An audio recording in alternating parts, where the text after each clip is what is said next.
Sign up today for free membership with the new Adult Industry Professionals Association. AIPA is an international umbrella association for porn performers, webcam performers, fetish performers, strippers, escorts, and other adult industry professionals worldwide. Businesses in the adult industry are also invited to join our association as partners. The hundreds of millions of consumers around the world who subscribe to the talents, products, and services of adult industry professionals and businesses are also invited to join as supporters. Our mission is to make the adult industry a safer, healthier, and more rewarding place for work, business, making money, and pleasure. Membership is free for a limited time only. For more information, visit our website at adultindustryassociation.org. This episode is sponsored by Adult X Funding. Are you struggling to find funding for your adult industry project? Adult X Funding is a new crowdfunding platform for all types of adult business projects worldwide. We have a network of investors who are looking for exciting adult entertainment projects. Pitch your project today at adultxfunding.com. Welcome back to Adult Industry Talk. I'm yours truly, Charlie Spice. This is my first interview in just over 2 weeks, and yes, I miss you all too. With me today is Melissa Fowler, who is a director of an organization called Pro-Choice. When I first heard of Pro-Choice, I immediately felt a need to have an interview with a key person on the management team. Our discussion today will go a long way in helping many of the adult industry professionals around the world in understanding the complexities of the politics, legislation, and other issues surrounding abortion, particularly in America. There is no doubt that the adult industry has its fair share of unwanted pregnancies. Hello, Melissa. Welcome to Adult Industry Talk. Hi, thanks for having me. The pleasure is all mine. Now, before we get started, let me say that I'm on the same team. I am 100% pro-choice on abortions. Okay? Let's get that clear. All right.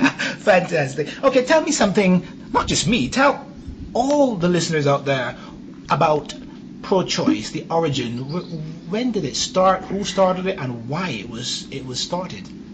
Sure. So my organization is the National Abortion Federation, and our website is prochoice.org. And in the United States, abortion was legalized about 40 years ago. And shortly after it was legalized, there was a national symposium where a bunch of providers and advocates got together. And at that time, they were talking, and they decided that they needed some kind of national group to really represent providers. Yes. And so over the next year, that group sort of split off, and two small groups were formed to sort of address the needs at the time, shortly after abortion was legalized. So one of the groups focused more on setting standards and ensuring the woman could access care, and then one focused primarily as a provider service organization. Yes. But about a year into this, the groups decided that they really would be better off if they merged, and if there were one group working on all of this and this issue completely. So in 1977, the groups merged and they formed the National Abortion Federation, or NAF, which is the organization that I work for today. Okay. And NAF is the Professional Association of Abortion Providers. So we have members who are individuals. We also have members who are facilities, like private and nonprofit clinics, hospitals, Planned Parenthood clinics, women's health centers, yes. And private doctors' offices. Okay. And these members are in the United States, Canada, Mexico City, and Colombia. But we are expanding more and more each year, and we do have work with advocates and facilities all across the world who come to our meetings and who take part in different things with us. Are there similar organizations in Europe? There is a small organization in the UK that I think has just formed in the last few years that's working off a similar model to sort of provide a network and a professional association for providers. And then there's some other coalitions. There's a group of providers that work together in Latin America, and we are definitely open to helping other groups who are interested in setting up a similar sort of federation and membership structure. Mm-hmm. Mm-hmm. What about funding? Where's your funding coming from? So we are a nonprofit, and we receive most of our funding from donations and foundation support. So we don't receive any government funding. Okay, it must be a hell of a bill to finance an operation like this. It's true. But, one of the benefits of the last year and having such an election result has been that it really has mobilized and made a lot of people want to fight back and take a stand and want to donate and support groups like ours that are doing really good work.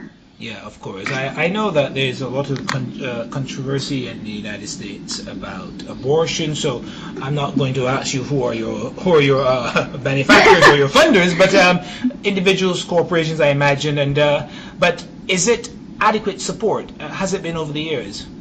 It has. So I've been at NAF for 11 years, and I've seen the organization just continue to grow and grow, and we've been able to expand both our staff and our programming. So, it takes a lot of work, and we definitely have people who are dedicated to fundraising, but we are able to make it work. Okay. What are your objectives in terms of your providers? What do you offer them as what solutions are you bringing to them? Yeah. So our mission is to ensure that abortion is safe, legal, and accessible. And so a lot of our work focuses on those three areas. And from the very beginning, we've been very committed to providing education and continuing medical education for healthcare providers that's solely about abortion care. One of the first things the organization did when they were founded was hold an annual meeting where there were sessions on counseling and the medical aspects of abortion. And today we continue that. We have an annual meeting in the spring, and then we have regional meetings all over the world, really. We just had some in Latin America that were amazing to bring together providers and give them the opportunity to actually get some abortion-specific education. Of course, today we also supplement that with online educational offerings that are exclusive for our members. We also set the standards for care. That's something that's been very important to us. So since 1996, we publish every year evidence-based clinical policy guidelines. And these guidelines really do set the standards of care in North America. And so not only do we write them and make them public, they're on our website, and we share them around the world with people who are looking at how to set up safe abortion provision, but we also make sure that our members are in compliance with them. So in order for a clinic to join NAF, they go through a very rigorous application process, which includes an on-site visit with some of our clinicians who go in and make sure that they're providing patient-centered care that's in compliance with our guidelines. I'm sure that NAF is not without challenges. There's a lot of hostility towards your organization and your providers. Tell me something about that. I mean, absolutely. One of our most utilized and most appreciated benefits would be our security services.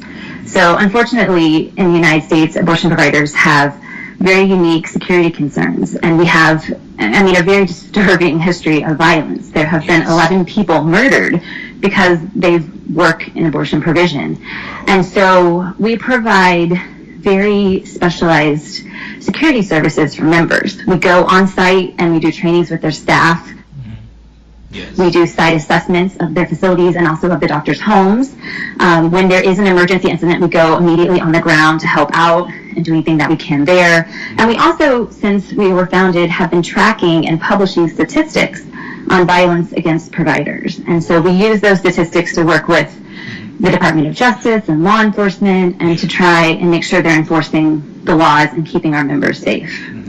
How organized are the protagonists against abortion? How well structured are they?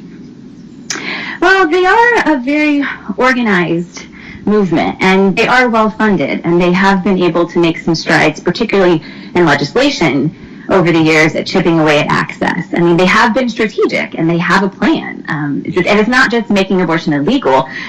Some of them have even said they want a world where it's okay if abortion is legal, but no one can actually access one. So the strategy in the last few years has been really to chip away at access, even though they aren't really going after the law. With such a controversial landscape, have you found that there is a diminishing number of practitioners going into this area of expertise because of the hostility against it? No, And, when many years ago, that was one of the big issues facing the field, was that there was a provider shortage. And there was like this dearth of training. No one could get trained. And so a lot of work in our field has been done in the last 20 and 30 years to make sure that training opportunities were available. And now there's not a shortage of providers, but there is a shortage in certain places. If you live in certain rural areas, or like the southeast or the Midwest of the United States, it's difficult to access abortions, or more difficult. But there's not overall a shortage of clinicians that are willing to provide this care. I see. Is it that it's illegal in some states and not in others? Tell me something about the legislation and how it's how it's spread across the United States. So abortion is legal in all 50 United States. However, states are able to pass certain restrictions. And the Supreme Court has held that states cannot ban abortion before viability. But that doesn't stop states from trying. So we see a number of states passing laws that are blatantly unconstitutional as challenges to the law and to rally their base. And so while it is legal in all 50 states, a woman's ability to access it really depends on where she lives. And if you live in a more rural state or a southern state, you're going to face a lot more restrictions, and it's going to be a lot harder to access that care than if you live in New York or San Francisco. I see. So what has the organization done to facilitate women or couples who find it difficult to access care? So one of the things that's really unique about us is that in addition to supporting providers, we also run a toll-free hotline that provides direct service to women and their partners. And we get about 5,000 calls a week from people who either have questions about abortion, they've read on the internet, and now they have questions about the procedure, or they need help finding a provider, or they need help traveling to get to a provider. And so we offer options counseling, unbiased information about abortion. We offer referrals to quality providers because we only refer to NAF members. So we only refer to clinics that we visited and that we can vouch for. And then we provide limited financial assistance and case management. So we have people that can help women make a travel plan, raise the money to do that, help them with all the logistics, because sometimes women have to travel out of state, or because it's state laws, they might have to make multiple visits to a clinic, which require multiple trips and a lot of additional barriers. Apart from the very proactive organizations who are against abortion, tell me something about the statistics with regards to the populace in the United States. I'm sure you've done some studies. How do people in America feel about it? Yeah, sure. So the majority of Americans want abortion to be legal. And according to the latest data, public support for legal abortion is as high as it's been in 2 decades of polling. So right now, about 57% of Americans say abortion should be legal in all or most cases. Yes, I see. Now, let us bring this closer to my industry, the adult entertainment industry. Has there ever been any studies done in my industry? Has it ever come up in discussion? Because I'm sure we have our share of unwanted pregnancies and abortions within the adult industry, because there's so much sexual activity. There's obviously an opportunity for someone to get pregnant and have an unwanted pregnancy. Has there ever been any discussion or studies done within my industry? Not that I know of, but that would be a very fascinating topic. I'm sure. Would your organization be averse to perhaps starting some dialogue about this? Because I'm pretty keen on, ever since I heard about your organization, obviously the obvious question is, has anything been done within my industry? Would your organization be averse to having some dialogue on this? Not averse. We don't actually, since we're a membership organization, we're only tracking things at our member clinics. And so we rely on some other organizations. There's an organization here called the Guttmacher Institute that does all the data collection about abortion and providers. And so we work very closely with them. And if someone were to initiate a type of study like that, it would be someone like them or one of the other research groups. So it would be something to flag with one of them, but we don't actually do that type of research or poll. Okay, let's bring it even closer to home. Let's imagine there are some adult entertainers listening to this, because that is our target audience for the show, and as you know, there are hundreds of millions of individuals around the world in this industry. What would you say to someone who is or what would you say about the process or the thought processes? You're pregnant, it's unwanted. What would you say to someone who's listening to the show right now with regards to that scenario? Well, I think it largely depends on where you're located. So, someone that's in North America could call our hotline and talk to someone about their options. But a lot of time, women are very sure about their decision from the moment they, get a positive pregnancy test, and they know what they want to do. And there shouldn't be any barriers in your way, but unfortunately, depending upon where you live or what country you're in, it could be very difficult to access care. But there are resources. There are a number of hotlines throughout the world where people will help you find a reputable provider, and make sure that you are getting safe and high quality care, because abortion is incredibly safe. It's an incredibly safe procedure, and you should be able to access that care in a safe environment with dignity. And one of the things we really pride ourselves on as providers is providing very discreet, confidential care and non-judgmental care. Like, that's a big tenet of our field and many of our members. And so I think your audience would feel very welcomed in our facilities and find that they would get really outstanding care. Yes. Is there anything else you would like to share with our audience about abortion? About abortion? I'm sure I think some of the things you emailed about, like talking about, it's been very interesting, sort of the hypocrisy of the anti-choice movement, which I'm sure you encounter a lot in your industry as well. Yes. I mean, it made national news a few weeks ago that a state representative here, who is very anti-choice, who had voted consistently to ban abortion, it came out that he had been pressuring his mistress to have an abortion when she thought she was pregnant. And the day the news broke, that very day, he voted on a bill to ban abortion nationwide. I remember reading about that. How has that impacted on your work? Well, for us, this is nothing new for us. I mean, there are countless stories of this between politicians.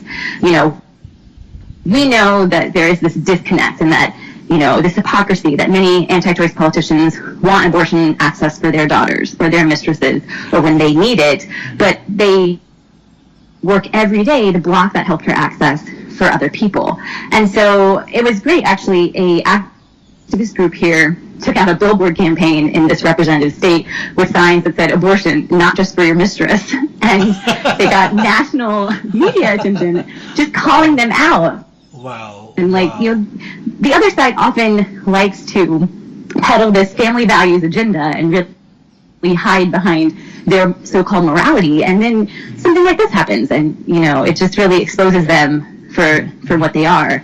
And this is something that's not new for our member clinics. It's very common for them to have people who protest outside of clinics turn around and be patients and need an abortion. Yes. And sometimes they come in and they have an abortion, and then they turn around and go right back to protesting. And there's just this disconnect that, they believe that their abortion was justified and that their abortion was different and that they deserve that, but then they actively work against other people having the same access to that care. Okay. What would you say have been your major successes over the last, let's say, 3 to 5 years, and what do you want to accomplish going forward? Yeah, so we are very proud of our standards and that we set standards of care for abortion in North America. We've also continued to grow our membership and create a real community for them, especially given the controversy. A lot of people in the United States, a lot of providers can feel very alone or isolated at home. They might be the only provider in their entire state. And so NAP is a place for them where they really can have a community and connect with people and publicly talk about their work. And for some people, that's the most important benefit that we provide, is just that community and that network. And I'm very proud to foster that type of environment for people. We've also been able to really expand our hotline operations. And like I said, we get 5,000 calls a week, and we're able to help thousands of women every single week who otherwise would not be able to obtain abortion care. So it's quite amazing. Okay, going forward, what are some of the goals set for the organization, infrastructural goals?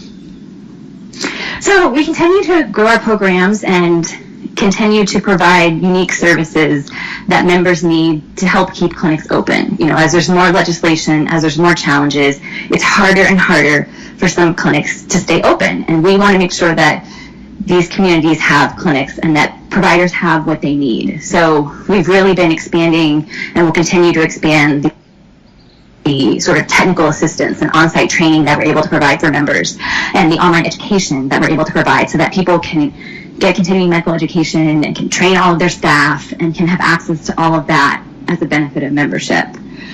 We are particularly focused all the time on the safety of providers and on continuing, especially right now where the head of the Department of Justice is anti-abortion and has ruled against providers in the past, and now this is the agency that we need to enforce laws to protect providers. So it's very key for us to continue working with that organization or that department, and also working with local law enforcement, because the last couple of years, especially after the election, we saw a real increase in hate speech and harassment online. And so we want to make sure that that doesn't escalate into violence against providers, because unfortunately that has been the reality for us in the past. Of course, you mentioned safety on a number of occasions, so this obviously is a major concern for your organization and a challenge as well. You mentioned also 11 deaths. Could you tell me something about those deaths? Who were the individuals who died as a result of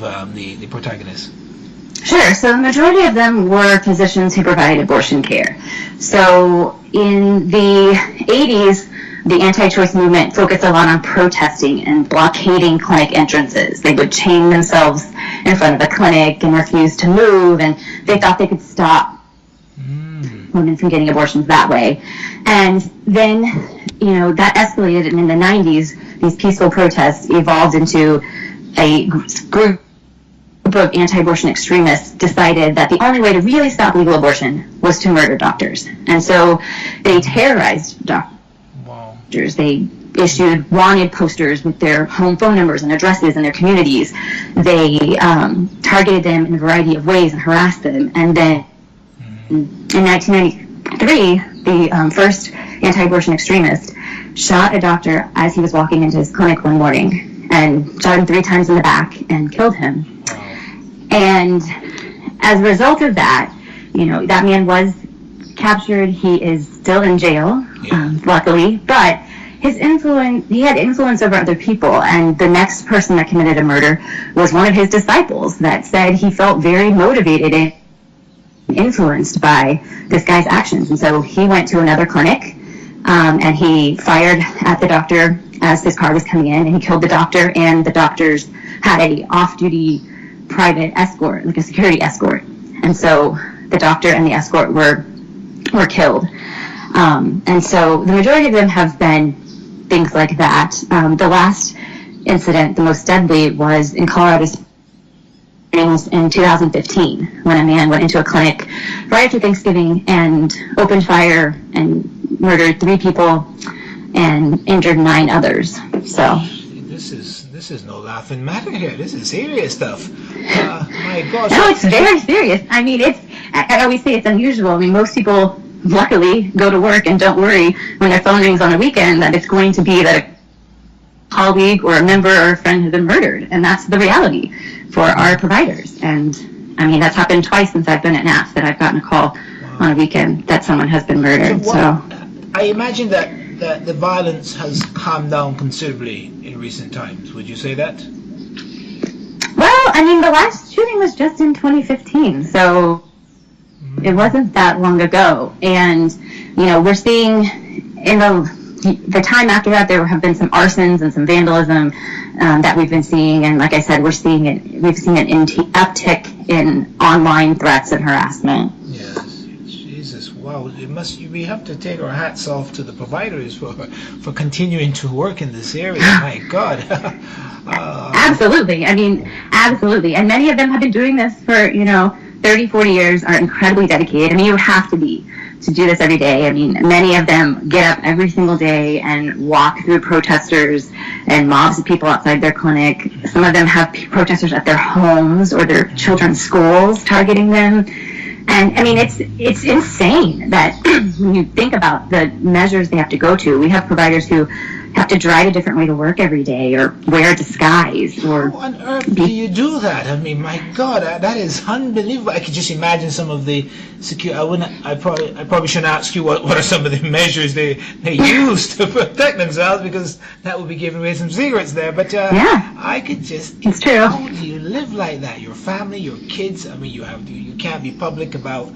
You probably can't be on Facebook. You can't have your kids, publish on Facebook. This is unbelievable. Yeah, and we help them take a lot of those types of precautions about like what's listed on the deed to your house and what's publicly available about you.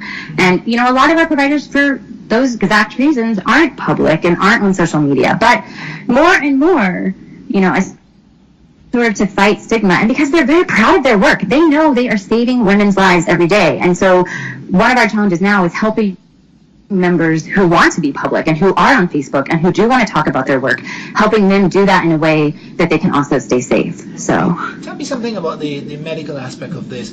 Up till what point is it okay to have an abortion? Let's get down to the medical side of it.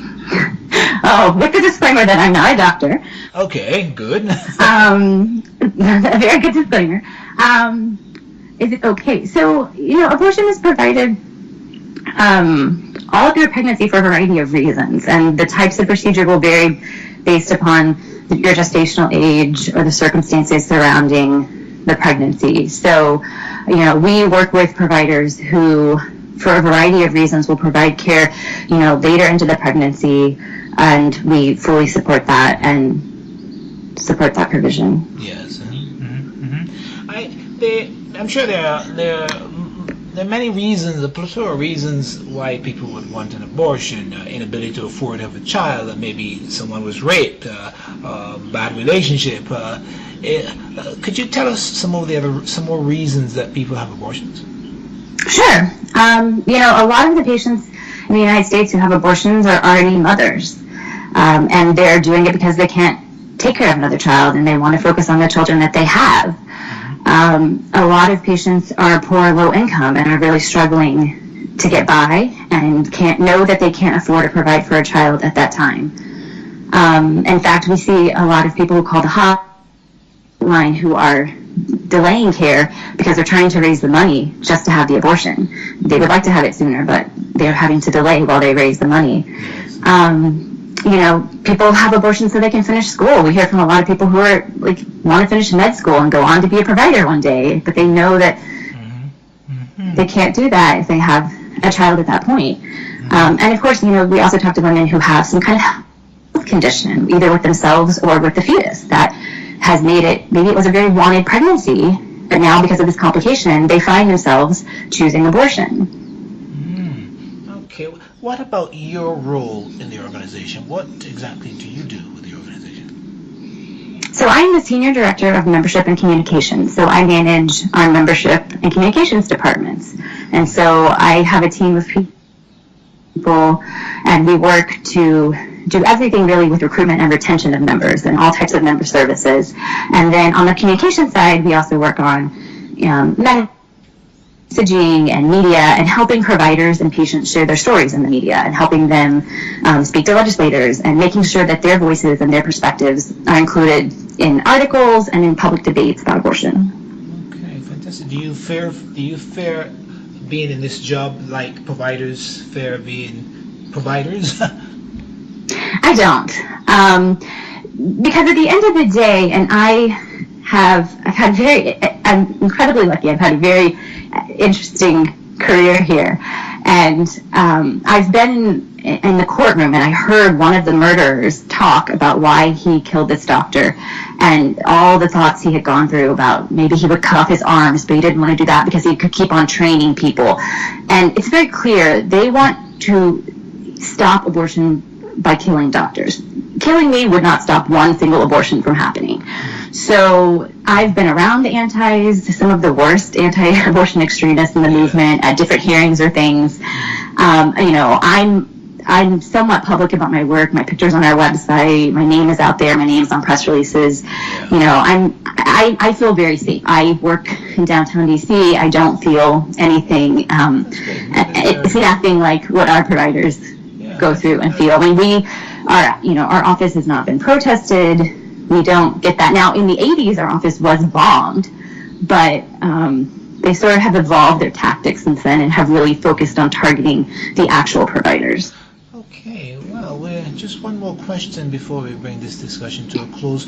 These anti-abortion fractions around America, what are their reasons for being against abortion? Tell me some of the reasons they cite for being against abortion. A lot of them really cite religious reasons, that they are morally opposed to abortion, that they believe in, a biblical teaching against abortion. So it's mainly that then? Yeah, it's mainly that. Okay. Well, in closing, I would like you to tell everyone how they can get in touch with your organization and, website, etc. Sure. So you can check out our website, which is www.prochoice.org. And from there, you can also find that we're on Facebook and Twitter. So if you want to get constant updates on what's going on in abortion and reproductive health, we encourage you to follow us there. If you are looking for a provider or have questions about abortion, and you can call our toll-free hotline at 1-800-772-9100. That was Melissa Fowler from National Abortion Federation. Unfortunately, we have come to the end of this episode of Adult Industry Talk. I would like to thank our sponsors, guests, and our production team. I would also like to thank our listeners for tuning in and giving us an audience. We appreciate your support. If you have an interesting experience, opinion, or agenda about the sex or adult industry to share with our audience, we invite you to be a guest on the show. Please contact our production team at charliespice@gmail.com or visit our website at adultindustrytalk.com. We hope you enjoyed our broadcast. You can listen to a repeat of this episode in the archives at any time in the future. Simply go to our website and follow the links. I am your host, Charlie Spice, saying bye for now, peace and love, I'm out.